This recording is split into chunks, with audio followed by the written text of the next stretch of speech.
Okay, so on to question 11.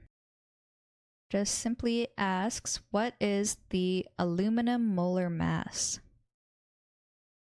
So you would just simply find the molar mass of aluminum on the periodic table, and you'll see that it has a value of 26.98 grams per mole. Okay, so the junior tutor said molar mass is the mass of 1 mole of the element. So the molar mass of aluminum is the mass in grams in 1 mole of aluminum. From the periodic table, the molar masses of the elements are given. The molar mass of aluminum is 26.9815 grams per mole.